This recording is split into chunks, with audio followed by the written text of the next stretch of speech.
What are we doing here? And where are we gonna go? It's like we just woke up one morning and then it's welcome to the show. Don't ask any questions, just go with the flow. Make as much money as you can and try your best not to get broke. Copy everything you see on the TV, from the hairstyles to the clothes, and don't think too often, just do exactly as you're told.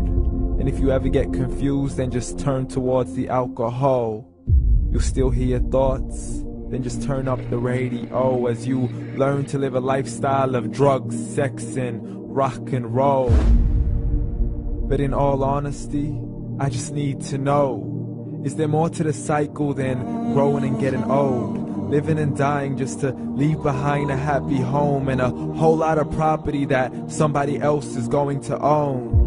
I just really need to know before the casket's closed, 'cause I'm not willing to gamble with my soul, nor am I ready to take any chances. These are just simple life questions and I'm just searching for some answers. Like, what are we doing here? And what is our purpose? How did we get here, and who made us so perfect? And what happens once we go, or is this world all really worth it? Questions we don't answer because apparently we don't really have to. There's no purpose to this life and our existence is merely natural. Then in that case, please let me ask you, did you create yourself, or was it somebody else who had fashioned you? 'Cause you're a being that's impeccable, faultless and unparalleled. You're a product of supreme intelligence and I'm merely being rational. For there isn't a camera on this earth that can come close to the human eye, nor a computer that can compete alongside the human mind. And if the whole world was to come together, we wouldn't be able to create a single fly. So many signs, yet we still deny.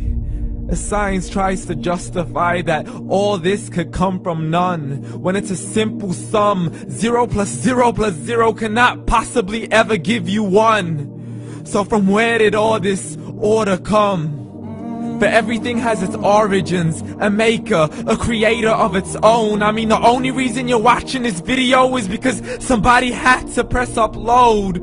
So we can believe in the Big Bang, but I'd rather believe in He who caused it to explode.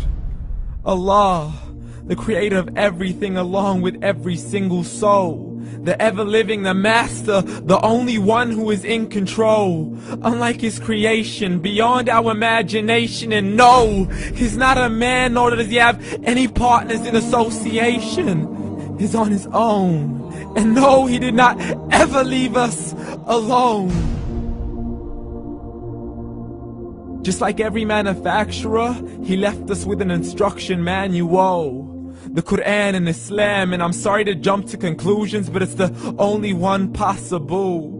The only definition of God is the one and only supreme being. It's logical, a book with 0 contradictions, with miracles that are both scientific and historical, all revealed over 1400 years ago.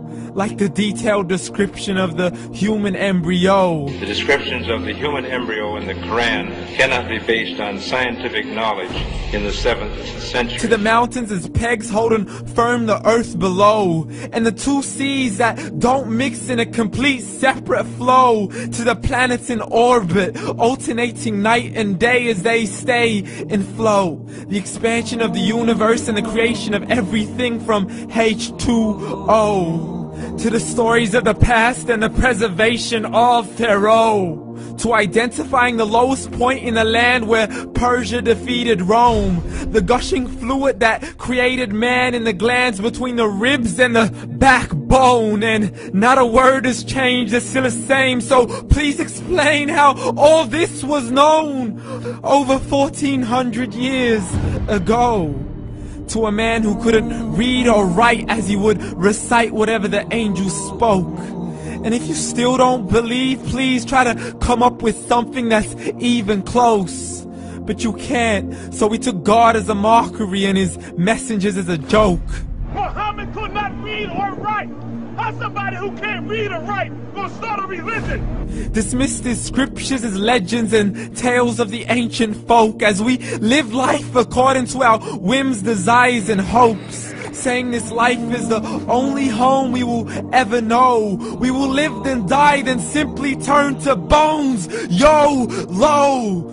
Correction, after the grass dies, the rain arrives and it regrows, and Allah promises to do the same thing to your very soul and bring you back from your very fingertips to your toes, as the all-seeing supreme being watches us so close, and we are surely being tested in our wealth, our health, and our self, and everything that we've been blessed with. So believe, for we will surely be resurrected and be brought back to our Lord and account for every single deed, as He hands us our books and orders us to read. From the bad to the good and everything in between. You yourself are sufficient for your own accountability, so don't be mad at me. You are the one who thought He wouldn't come back to me. I gave you a whole life long to search after me, but you were busy in all that which was temporary. So read, and glad tidings to all those who believed. And if you disbelieve, read. And don't let that day be the first day you find out what your life really means. Read.